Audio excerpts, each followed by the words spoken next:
Hello, good morning and welcome to News Desk with me, Matilda Nyankwa-Kweku. I'm sitting in for Kemeni Nyamani Amano. Today we have a lot of interesting issues to discuss, mostly political, because as you well know, the weekend was filled with political activities, voting from the NPP camp. We're going to look at the elections, the outcomes, and the way forward. We also have some interesting issues. We're going to talk about the fridge rebate system and other issues as they come up. Stay tuned.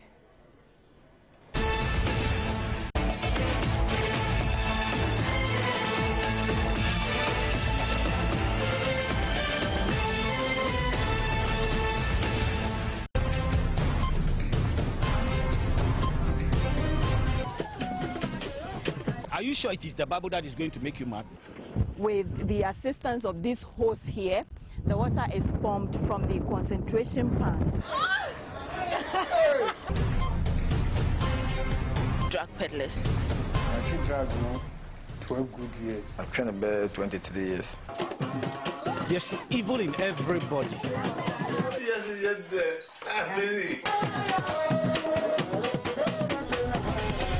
Joynews exclusive, hunting for the truth, digging for solutions.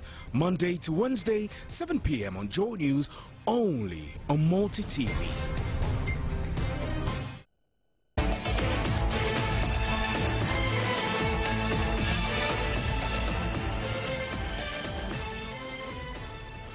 So like I said earlier, the weekend was filled with political activities from the NPP camp, and there were very interesting outcomes.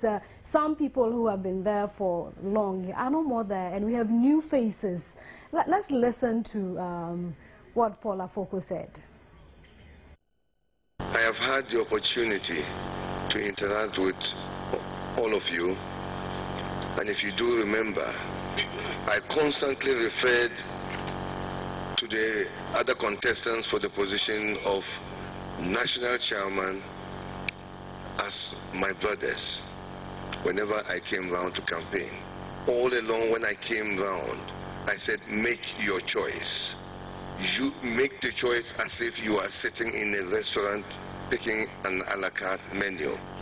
Put the team together and force us as a team to work united to take this party back to power in 2016. You've given us your marching orders. You have told us that we must work together as a team and that we must deliver power in 2016. So the only thing I can now say to you is that we have heard you, we have accepted, by getting sworn in, we have accepted the order, and now it is your turn.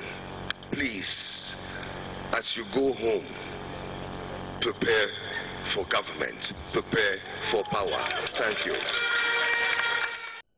So we have the Director of Elections, Martin A.J. Kosa, online to discuss some of the issues raised at the elections with us. Good morning, sir. Good morning. I think it's in order to say congratulations on a successful elections. Yeah, but I would also then want to congratulate you, particularly your organization, for the wonderful support and cooperation that you gave to us all through this period. Thank you. Most grateful, and we couldn't have come this far without your help. Okay, thank you very much. Now, let's look at the outcome of the elections. We had Paula Foko saying that the party should be put together. How are you going to go about that? I think, yes, I agree very much with our newly elected chairman, Mr. Paula Foko. This party needs unity. This party needs to put our past behind us. We have a very wonderful opportunity to take this country on the right footing and redeem it. But the biggest threat to that task is disunity. They are normally, or they are naturally, the space for squabbles, disagreements in a party such as ours, where you go for elections of people to occupy national positions. People naturally would be dissatisfied, would be, I mean, it's bound to have disagreement. There will be division. People will take positions. But once we are where we are, we need to move on. Now, how do we do that? I was coming to there must be leadership. There must be leadership. Okay. leadership has to be clear in no uncertain terms. Leadership must be felt, and unifying our front should be led by leadership. Okay, and for me, it should permeate in all aspects, deeds. Okay, so you're talking about leadership. Okay, we have different kinds of leaders, and I think it's the characteristics of the leaders that really matter. Anybody can be a leader. So what kind of characteristics, or what are we looking at? What is the style of leadership? Because there have been some drastic changes, and there are people who were leaders who are now no more there. Do you think you can rope them in to support you? Well, I'm saying leadership with regards to who our main leaders are here. I'm talking about Kufuor, I'm talking about John Kufuor, I'm talking about the national chairman, everybody, okay? There are some people who are in a privileged position to set the agenda for all of us to follow. And all these men who have a huge stake in our coming back to power. This team, NPP, is holding John Kufuor, is holding Akufo-Addo, is holding Paula Foko, all of those who matter, to making sure that we win power in 2016. And we'll stop at nothing to lead us to go and get the power. We, the young men, are ready to work, we'll soldier on, but we need that leadership. And I'm saying that leadership, part of work, should include that spirit of unity. Again, we task them to bring us along, to rally us along. With what has happened in Tamale, I was the director of elections. Now, I think I can put aside that clothes. I'm a party person. I understand clearly from what happened in Tamale that there is now a new space of engagement. Some people who felt they had been off the radar now have the key, have a way to come in to the center, and we need all hands on deck. Okay, with what happened, the stage is set for all to move together, and I'm happy about that. I'm very, very happy about that. We set out to go and do this thing in Tamale for a very good reason, to honor our northern heroes. Our party's roots began in northern Ghana under the Northern People's Bank 60 years ago. Now, 60 years, exactly this year, we have the opportunity of doing this wonderful event again in the North. And again, we have come out electing a son of the North as our chairman. It's a fantastic thing, and I believe it didn't just happen, but there is a reason for it. We must make sure that that reason brings us good fruits. Okay, so tell me, do you think we're going to see anything different in the campaign towards the 2016 elections now that the leadership has changed? You also mentioned earlier Kufuor and how his input is very, very important to winning elections come 2016. Do you think that collaboration will be there between the two? Oh yes, I see it. I see it. So, I'm with you on that. Okay, okay. So what are we expecting in 2016 moving forward from now till elections? What are we going to see? Are we going to see something different? There's a change in the youth leadership. There's a change in the chairmanship. Well, there are so many drastic changes. Yes. If you ask me, we didn't lose the last election. Okay, the NPP didn't lose that election. You didn't lose the election. Yes. You came we didn't second. Get declared winners. Not that we came second. Okay. We never lost it. Yet we didn't get declared winners. Okay. Maybe there's one or two things we didn't do right. This time around, policing the ballot, so that when Ghanaians give us their mandate, that mandate actually get onto our side. Is one of the things that we need to assure ourselves and work to ensure really is the situation. Moving on, the team that I have, or the team that we have as a party, I believe are up to that task. They have to consolidate and let us get all these right. We need to dot the I's and cross the T's so that that hurdle of we being voted for, but we don't get declared winners is completely dealt with. My dear, there is only one way out. We need to redeem this country, and this team has to do just that.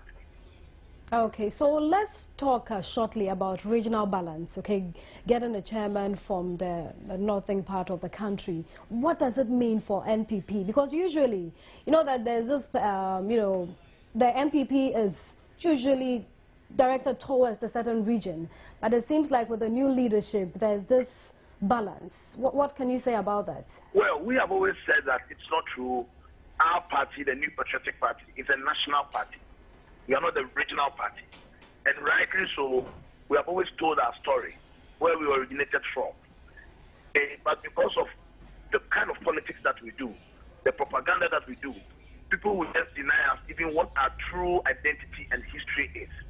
Today, that history has been made and rewritten. Okay? We have done that. Is anybody going to stand and say that the NPP is on a camp party anymore? Is anybody going to stand and say that the North is a no-go area for the NPP anymore?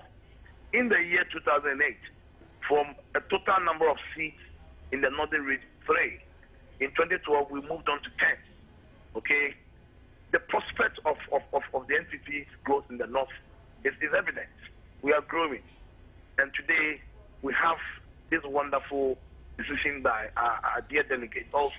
But Mr. Kosa, yes. Mr. Kosa, you can also argue that the northern factor has not been absent from the NPP, because most of the time, even the vice presidents that we've had, usually they come from the north. So it would have been quite surprising if there were people from the Volta region, won't you say?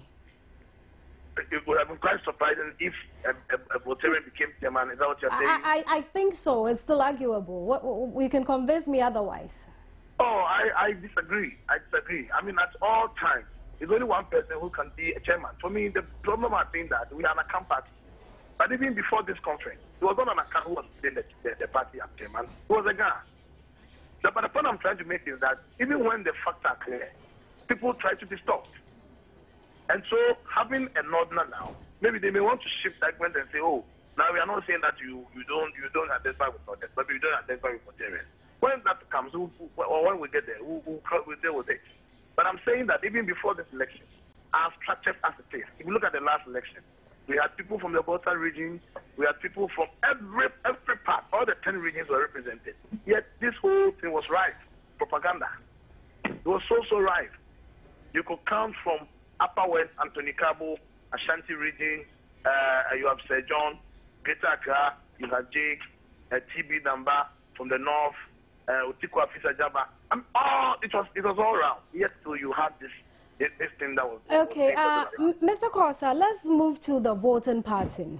There were quite some surprises, I would say, because some people won with as much as 3,000 votes, and we had others winning with 900. Well, it depends on your message. Is it that some people didn't vote in some of the categories? Well, that is, if you sit down to do the permutation, for me, it's one of, you need to take account rejected ballots, if there are any. You need to take account also the different permutations that came up, okay? But largely, my dear, people were voting for different categories. And it depended for me on what was at stake in terms of the Well, what I'm trying to ask, let me clarify, is that were there restrictions in some of the categories? There were no Were people restricted? There were no restrictions. I still maybe do not understand your question. The extent that people were restricted from voting for other categories. Like the National Youth Organizer, for instance. No. We're looking at the numbers when you compare to the national chairman position. Yes. The National Youth Organizer, the National Women Organizer, and the National Coordinator have a limited college. Oh, okay. They are the special organs of the party. And so their electoral college is different from the actual 8 standing. Can you expatiate on that? We would like to understand. I'm saying that, for example, for the youth organizer category, you had only MPs less than the age of 40. Okay. You have just 265 constituency youth organizers and their deputies. And then you had 10 regional youth organizers and their deputies. and of course the sitting youth organizer. If you come to the women category, there's again a selected few. You have the women commissioners of TESCON. Of course, TESCON president also voted in the youth category. Now you have all female MPs voting for the women category. Then you had the constituency women organizers and their deputies. So all in all, to sum it up, for the electoral college for the youth wing was about between 700 and 710. Okay, that should explain the figures. Yes, and then if you come to Nasara, that was maybe more smaller. That was 286. Okay, I think you've cleared the air because there were different interpretations to the figures. Okay, that'll be all for now. We'll definitely get back to you and subsequent bulletins. Thank you very much for your time and congratulations once again.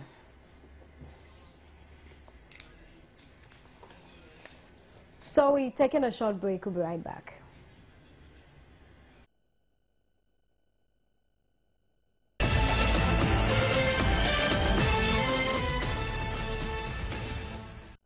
So you're still watching Joynews Desk with me, Matilda Nyakwa Kweku. Now, General Secretary of the NDC, Johnson Asiedun Keti, on Saturday asked the NPP to showcase their firm belief in democracy by coming out of the conference strong and united. Let's listen to this. Stand here today. We are being watched all over the world. So I'm appealing to delegates that you are carrying the cross not only of the New Patriotic Party, but your conduct today will determine whether Ghana will move a step further in our democratic journey. You cannot give what you don't have. So as you are preparing to want to leave Ghana, we think that today is a very important test case. You must demonstrate that democracy exists within MPP. Those who win today, let them be magnanimous to the losers, and those who lose, let them accept the verdict of the masses. Because democracy thrives best when the attitude of the losers is democratic. That was Asiedun Keti. You cannot indeed give what you do not have. Let's speak to George Lawson, Deputy NDC General Secretary. Good morning, sir. Good morning. And congratulations on a successful elections. Pardon? Pardon me. I was congratulating you for accepting to talk to us. I almost congratulated you for something I should be congratulating the MPP for. Okay. There's humor in that, wouldn't you say? There's rumor? I'm saying there's humor in that, wouldn't you say? I want you to tell me your impressions about the weekend, the NPP election, the Congress. What do you think about the outcome? Oh, the outcome is the delegates or the NPP or delegates have spoken. So be it. So once the delegates have spoken, we don't have anything. We only congratulate them for organizing that conference and then electing new people to lead their party. That's all that I can say for now. Okay, now we had Johnson Asiedun Keti talking to the party supporters to be democratic. Would you say they proved to be so? Yes, they did, at least. The delegates exercise their franchise, not under duress, but in their free will. So that is democracy, an aspect of democracy. I mean, the people who emerged were elected, so that's part of democracy. I want to ask you this. Would you say the change in leadership, some of them very surprising, threatens the NDC because they are revitalized and they are coming after you, 2016? Are you running or you're meeting them squarely? And the fact is, that is what the members of NPP chose to. The people they think can lead them. And we don't have any qualms in that. We don't have any business poking our nose into who should lead the NPP and who should not lead the NPP.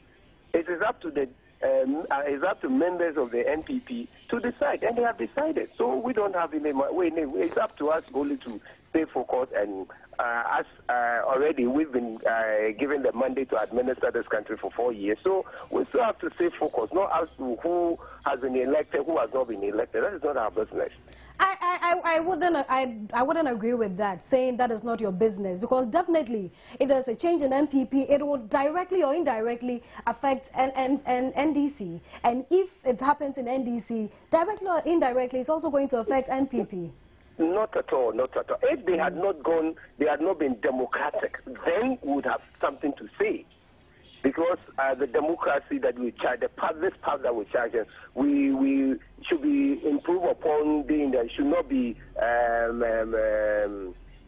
undermined. And they've gone to, they upheld democracy. They did what a democratic institution is supposed to do. So we know it's not going to affect the democratic path Ghana is charging. It's rather it's adding up to it. So we don't have any problem as to it's not going to affect us. If they elect us, how can it affect us? Oh, it cannot affect us. It's up to what would affect us is what we do. If we promise Ghanaians something we're unable to deliver, then that is it. Okay, so when will the NDC take their turn to elect new executives? We'll inform you in due course. Once everything is put in place, we'll let you know when we're going to the polls to elect people or to elect officers to lead the NDC for the next 4 years. That will be. But I presume you're making some preparations. For now, everything is at a standstill. We're doing the biometric registration, and we are embarking on the biometric registration, registering our members biometrically. And when we finish with that program, then we'll come up with a timetable as to when and how and where our Congress will take place. Okay, thank you very much for your time. It's a pleasure. We'll get back to you again.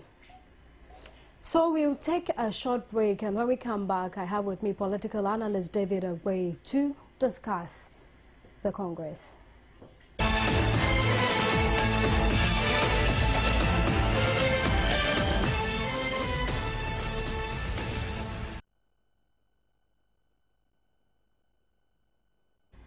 So in the studio with me is David Agway from the Ghana Institute of Governance and Security to discuss the NPP elections. You're welcome. Thank you so much for the opportunity. Okay. Now, this morning we heard you saying that there should be a unity talk between the leadership of the NPP. Why would you say that? Is there disunity?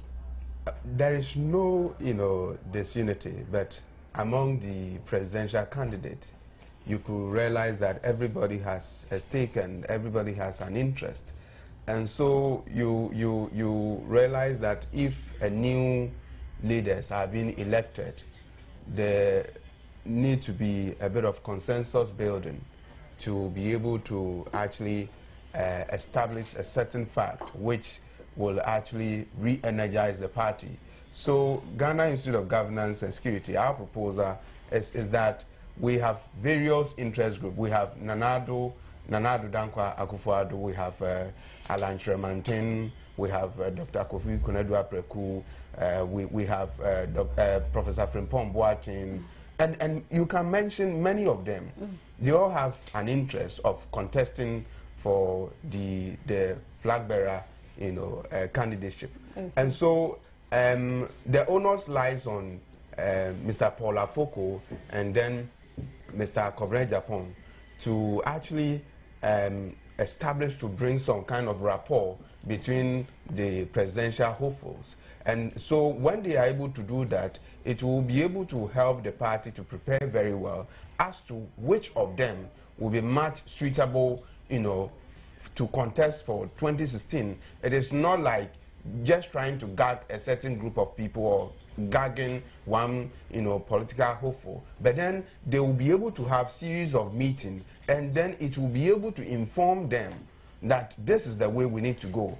I mean, if I take you back to history, 1996 in Sunyani, one of their congress, it was very competitive between former President Kufuor and Nana Addo Dankwa Akufo-Addo. And that was the time that many people do believe that Akufo-Addo should have become president of this country. But then he was convinced to support President Kufuor. That is Nana. Yes, Nana Addo. And so Nana Addo at that point... Why would you say he supported President Kufuor? The fact was that Nana Addo was on the higher pedigree in terms of political contributions and crafting messages here and there. He was on the top. But at that point in time, they thought that no, President Kufuor was very smart to convince Nana Addo that no, allow me to go, and so when I am done, you could also come in. And so right after that, President Kufuor became president on 2 occasions, and after that, 2008, Nana Addo was also allowed to contest, and he lost, marginally, 49 point something. And then 2012 too, he lost again 47.7%. And so he is dipping now, but on the grassroots, you could still realize that Nana Addo is very solid on the grassroots. But then does it take only the MPP people, alone to cast their vote for Nana Addo to win? No. There are other sections of the society. You are not a politician, but then you are an individual. You could be a floating voter. Do Nana Addo has, the goodwill to be able to win more votes as far as floating voters are concerned? And so we are of the view that what will be able to inform everybody is the fact that let them have, a consensus, let them have a certain meetings among the presidential hopeful, and then it will be able to, inform all of them that this is the way we need to go, and so everybody will be able to support such a presidential candidate. Mind you, one of the critical things that MPP have not taken good look at is the fact that because of, the competition among them after every election, you realize that the various groups among them, everybody takes an entrenched position that I have not, won, and so I need to sit back and look at what is going on. Unlike NDC people, as soon as a presidential candidate is elected, they become more resolute and say that this is the way we need to support this person to go. And so we are of the view that if they are able to come together, I know Comrade Japon is a very solid, person, and Mr. Paul Afoko, very solid.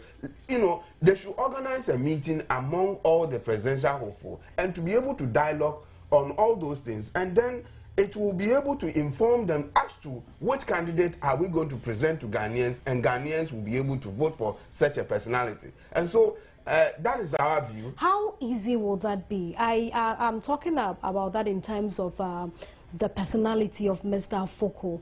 Do you see certain traits in him? You've been in this for some time, and you can be able to assess whether he has the ability, the character to bring this unity. And then Mr. Afoko, Mr. Comrade Japon, do you think they can pull this off? Because mind you, in the NPP you have very strong characters there. Precisely. Very strong characters. And to bring them together, it's not easy. And if they are not able to do that, if they are not able to do that, then they are not ready to govern this country. Supposing that NDC did not perform, then they have no business. I think that unity first, and then when you have unity among you, and when everybody has a sense of belongingness within a confines of their party, then they can actually convince Ghanaians that when we vote for them, fine, they will be able to govern this country. But if they themselves are disjointed and disconnected, then, I mean, Ghanaians will not trust them. Exactly, and we'll leave that for them to do. But I want to find out from you, from your observations, looking at Mr. Afoko, looking at the other newly elects, can they bring people like Jake, others, how are they going to take the laws? Can they bring them together? Thank you, Matilda. I think that as you speak now, why we are calling for such a dialogue is the fact that if you look at Paul Afoko, I mean, it is obvious now that Afoko belongs to Alan Tremantin camp, Kobna Japan, the same thing. And so, as you speak now, Alan Tremantin camp is taking hold of the party, grips. And so, for other people to also have a certain leverage, there need to be a bit of, consensus building. And so that Paul Afoko will not say that I'm only going to argue on behalf of Alan Tremantin or Kobna Japan is saying that no, I have to also prepare the grounds very well for Alan Tremantin. But when they are able to meet, Nana Addo Dankwa Akufo-Addo, Alan Tremantin, Kofi Konadu-Apreku, all those people dialoguing together strongly, debating on the issues, and say that this is the presidential candidate that we all, salute. We all agree that let's, bring this presidential candidate to the fore of Ghanaians, for Ghanaians to make a certain, judgment on that candidate. Because some of them are also with a view that, oh, Nana Addo has gone 2008, he lost. 2012 he lost. So what is the sense of we presenting him again? But you could also realize that on the ground there, a lot of people also are in love with Nana Addo. And so what is the balance equation that they need to draw to be able to come we had to Paul Afoko say that he's not there for anyone. But somebody may interpret it to be just a political talk. Precisely. So when you looked at the regional level, people are arguing for Nana Addo Dankwa. But now, I mean, among the newly elected people, you could also realize that Alan Tremantin camp has also hijacked all those positions. So they need to actually, have a very good meeting and to be able to debate on the modalities. Because naturally they'll feel threatened. Yes. And I believe that Paul Afoko and then Kobna Japan, John Buedu and co, all of them, they have the know-how to be able to do that. If they are not able to do that, then they shouldn't compete with NDC. Because NDC, I mean, they are very robust. And to beat them in an election, you need extra magical, and serious calculation to be able to do that. And so, when all those people are able to meet and dialogue strongly, they will be able to come to a conclusion that this is the candidate we are all rallied behind. If it is Nana Addo again, let all of them support Nana Addo. So, after Nana Addo, Alan Tremantin could also have his own way. But if they still becomes like, everybody is fighting for his own common interest to become a president of this country without looking at the interest of the majority of MPP, it will be quite difficult for them. We heard Paul Afoko talk about not being complacent anymore. What does he mean by that? He said the MPP will no longer be complacent. Is he admitting that they were complacent? And what do you think he I don't think they were complacent. I think that they fought, but they lost. And so they should be able to accept the fact and then move forward. If you take the history of MPP, I mean, 1992, they lost the election, they said it's stolen verdict. 1996, oh, they lost, they said, oh, it was ringing. And you can mention it. Any time that they lost an election, they have a certain level of accusations. And they need to shift away from that and strategize to be able to compete strongly and win political elections. And look at President Gofo. President Gofo did exactly that, and he won 2000 and 2004. Are you saying they are sore losers? No, they are not. They are not. But I want them to get rid of those things and say that, oh, anytime we have, somebody to be blamed here and there. Why don't they strategize? They should have a certain level of differentiation strategy to be able to compete and win an election in this country. Look, Nana Addo has been using two regions, Ashanti region and Eastern region. And closely, NDC won 8 regions. But if you looked at the margin that NDC used to win an election, there isn't much difference. So if MPP are able to strategize very well, have a strong plan and strong campaign messages, they can win election in this country easily. Is it just about strategizing? Oh, in politics, there are a lot of things, there are a lot of methodologies, there are a lot of, I mean, strategies that you need to put in place to be able to win an election. Okay. Even packaging your, your information is a very, deep one, and you need to actually do a critical analysis of the voting patterns of Ghanaians and to be able to inform yourself that this is the way Ghanaians, want things to be done. Okay. I mean, do Ghanaians vote based on political ideology?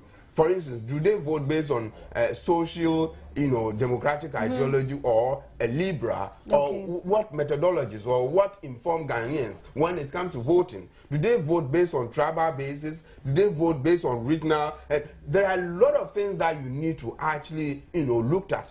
And so when you are able to involve people like anthropologists, sociologists, and you'll be able to get a certain level and appreciation of the way Ghanaians actually, vote. So they have a lot to do, and so we are, actually, we deal with all the political parties. I mean, whichever, and we are ever ready to advise any political party that comes onto our table that what.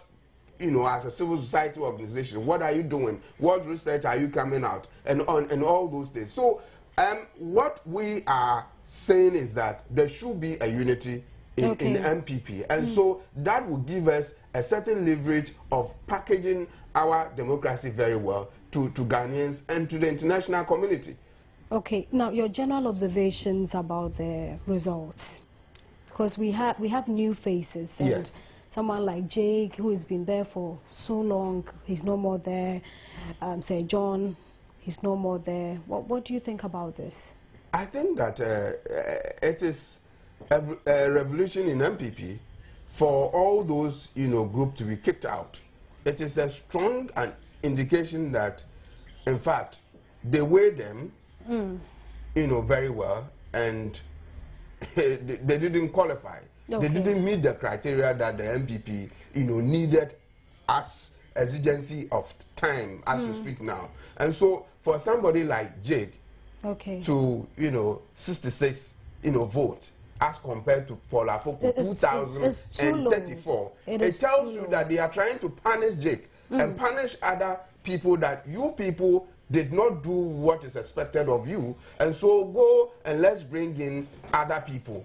And so they that is what probably they are saying, that you people, stay back, let's bring other energetic people, let's also text them and see. And so somebody like Paul Afoko looked at all the mud that was, thrown at him.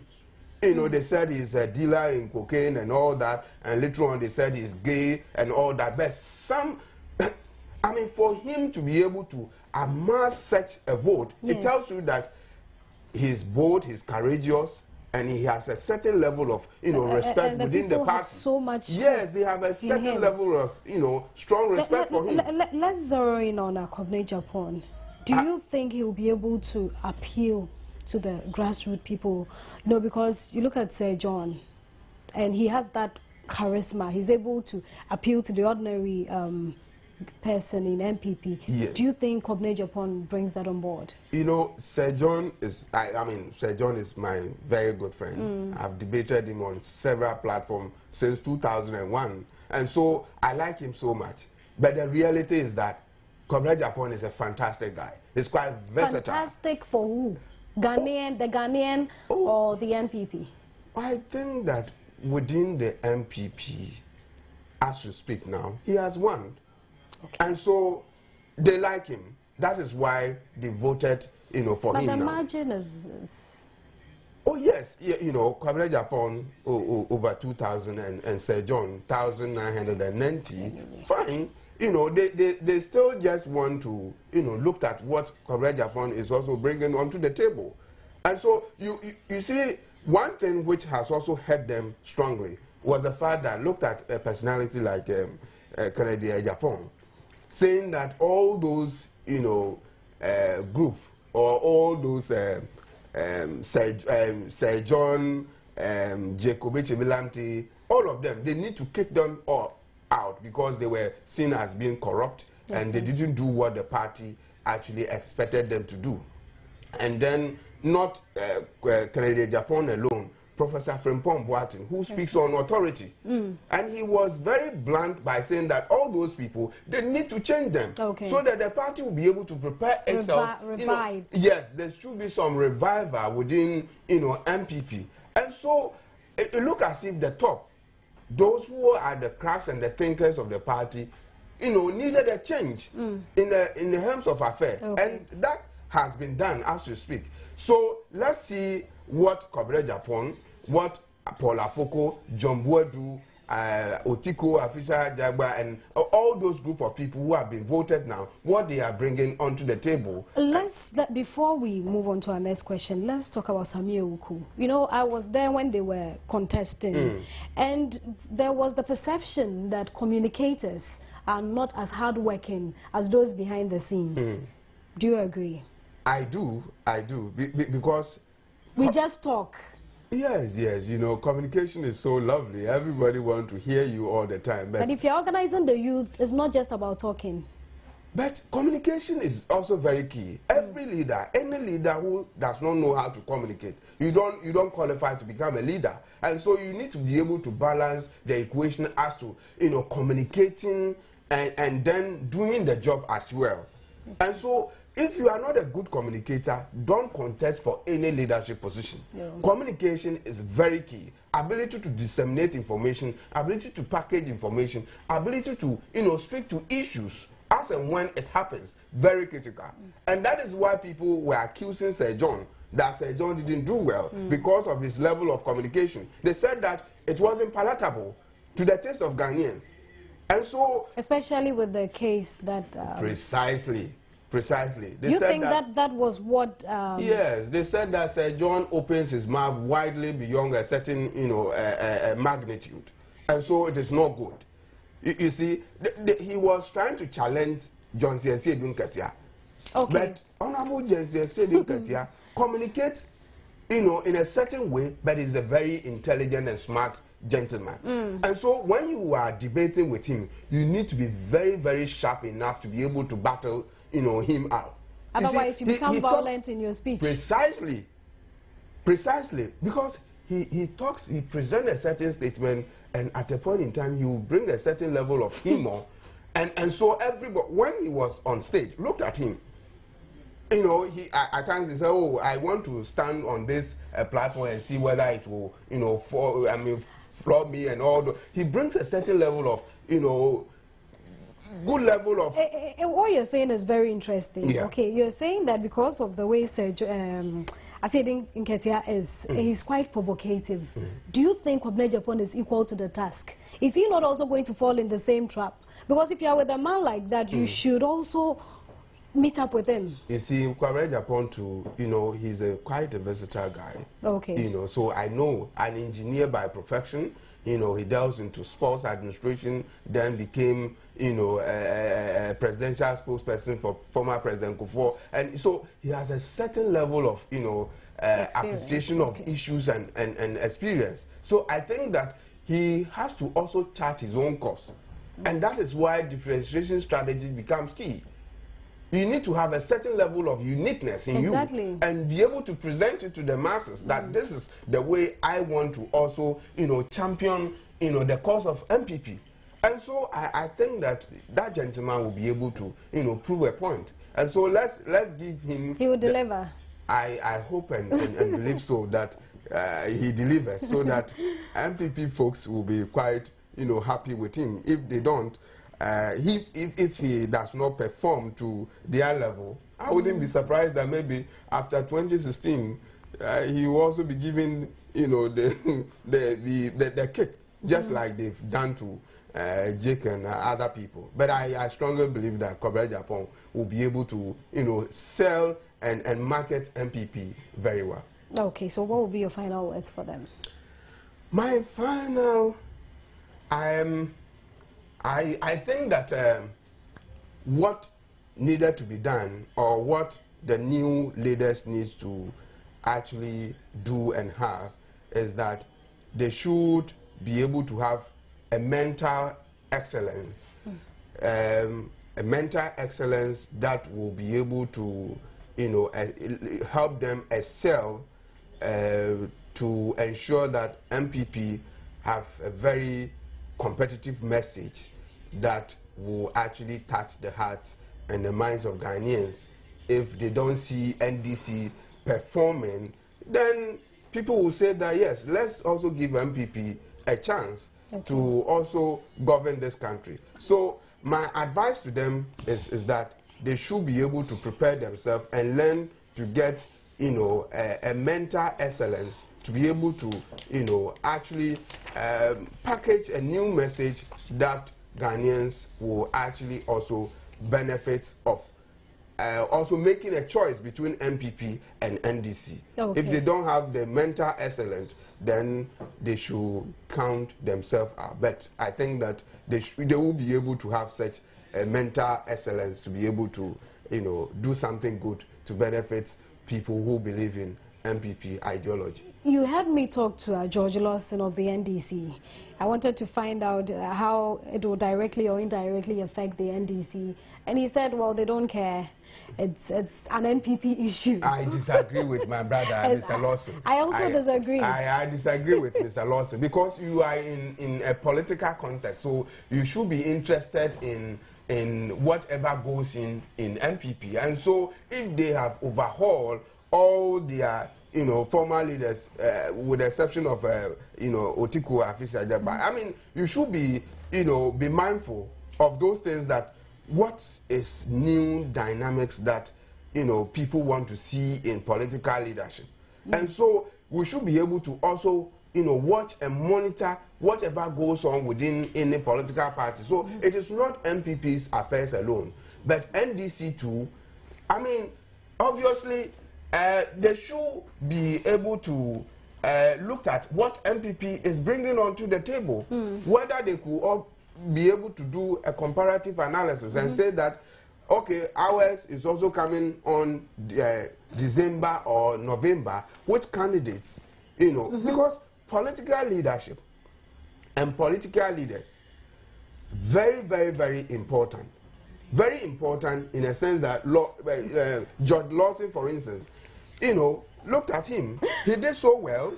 Kofi Adams, John Sesedun Ketia, all those people, because people respect them, because they see them as credible people, that is why they voted them in there. And so if MPP has also gotten a new crop of people, they should be able to watch all those people and see that what are they bringing onto the table. And so can we match up with them equally or what? Do you think this would affect their voting pattern as well? Would it affect the members of the NDC when they are voting? Maybe they will say, okay, MPP has done these changes, so we should also do these changes. The way I see Joyce Sedun Ketia, you know, I don't think that NDC will ever dare to uproot Joyce Sedun Ketia. How about the flag bearership? Flag bearership, for now, they do not have, you know, a strong choice.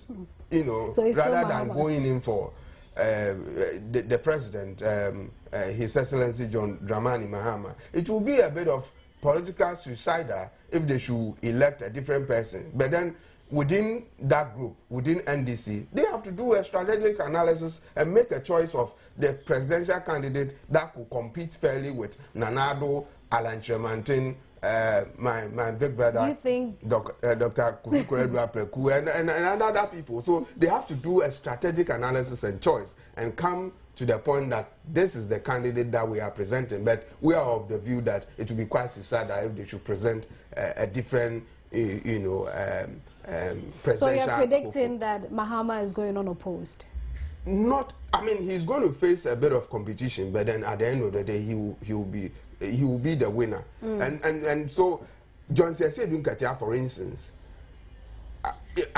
for me, I think that he will not be changed. Okay. If John Sesedun Ketia will step aside, then I think that the president, or for me, I think that John Sesedun Ketia, if he will not contest, then the president should even convince him so that maybe after 2016, John Sesedun Ketia could become somebody like a chief of staff. I mean, I see him with such a quality because he's known everywhere on the ground. And so if he is a chief of staff, it could also help NDC very, very well. Apart from secretaryship, he should resign honorably? I mean, for me, he needs to negotiate with the president. For me, I want him to, if he's still interested, or if he's, let me put it this way, that Johnson Sudin Ketia could be very good for a chief of staff should NDC win. Okay. And you know, when you are going, you know, to vote for a secretary or whatever it is, there are a certain level of constitutionalities here and there. And so I see him as such a person who could do well for NDC should, in case NDC becomes a credible political party to govern this country in 2016 thereabout. Just say, you know, I see him as such a good material. Okay, thank you, Mr. Agbe. Let's look at some of the comments that came in. I'm sure we'll get something interesting from there. We have something from Ofosu Presh Michael. He said, I'll call it a tsunami, but there's a great team which will lead the NPP to victory in 2016. Bonti Benjamin in Kumasi said, I wish to congratulate the new elected national executives of the great NPP. May God give them much strength to build a united structure for victory 2016. And someone said, Inshallah, they will surely deliver. This team will bring something better to Ghana. This is from Opong Taburi Emmanuel. And then Nana Ayi Wafo said the team is solid. Now we need whether they will avoid factionalism and bring the party to the promised land in 2016. Long live the NPP. Hamid Rahman said, I think it's now a party for the whole nation and not one particular region or tribe, and that will strengthen the party at the grassroots level. And someone says, NPP, we await you. Adam Abbas in Accra, I'm happy for the team. Leadership is not an easy task as people outside the court who see it. I only wish them well and pray God gives them the kind of heart to lead the party. I really admire the honest reshuffle, someone calls it a reshuffle of the NPP leadership. It makes it free and fair and no ethnocentric. And that is Amin Moro. We have Alikem Jonathan who says a great hope it has brought. 2016 will be interesting. Do you think 2016 will be interesting? It will be, a very competitive election, ever. Yes, ever. Why do you say that? You see, looked at the president, current president now, His Excellency John Dramani Mahama. He has a huge experience, right from the grassroots to become, MP, minister, and all that. So he is an embodiment of democracy in this country. And people are seeing him of not performing to the satisfaction of the entire Ghanaians. You see? Yeah. And MPP people too are also saying that no, we should change. We should change. The government is not doing well and all that. So, looking at all those, information coming out, it's going to be highly competitive. Okay. And so, I think that both political leaders need to, actually warm up strongly, and we are ever ready to witness such, a banter between, NDC and MPP. So 2016 will be interesting. Thank you very much, David Agbe. On that note, we'll bring news desk to a close. We wanted to look at other issues, but the NPP, the issues concerning the NPP are just too interesting, and we couldn't take other issues. We'll look at that in a subsequent bulletin. Thank you very much for your time.